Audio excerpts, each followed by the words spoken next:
private sector partners to protect and strengthen our digital infrastructure as well.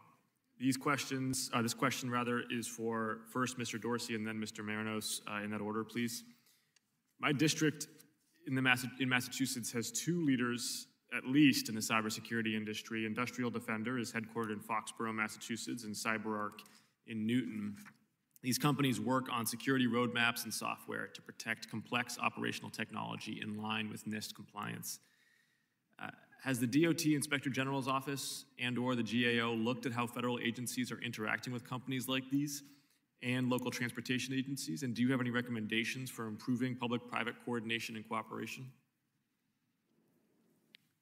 And these questions are first for Mr. Dorsey and then for Mr. Marinos. Thank you for your question, Congressman.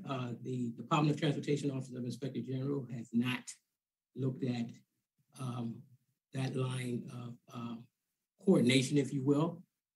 But what I will say is that as part of our annual assessments through FSMA, we do work with the department and ask them a series of questions from the standpoint of a supply chain risk management area.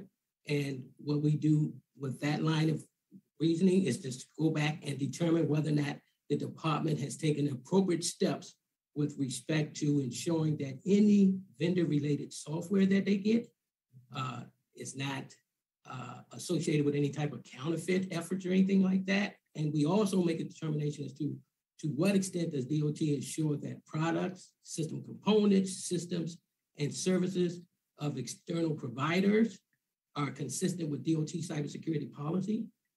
That's a new requirement that just has been incorporated in the IG FSMA metrics that we have to assess on an annual basis. Outside of that, that's how we go about communicating with the OMB, as well as how we report to Congress with respect to what the department's efforts are in that particular arena. Thank you. Mr. Marinos. Yes, so Congressman, two thoughts here. One, GAO was tasked by law to evaluate the adequacy of standards that the National Institute of Standards and Technology puts out, so NIST. And the biggest one in this area is the cybersecurity framework. And as part of the 4 reviews, we're actually wrapping up the 4th just in the next few months. We looked at how the cyber framework was pulled together, including what kind of engagement NIST had in doing a public exposure draft and receiving comments from outside stakeholders and then incorporating them into the framework. They've done this on a couple iterations of the framework, and they, of course, do it on other special publications as well. So we may not necessarily interact directly with organizations like those that you mentioned, but we certainly evaluate how NIST is taking in information from folks out there, the experts out there on cybersecurity, and whether they can use that to better the framework and the guidance that's being put out. And then the second thing I just mentioned too, though, is that GAO does engage quite often with state and local audit offices, including the Massachusetts State Audit Office as well.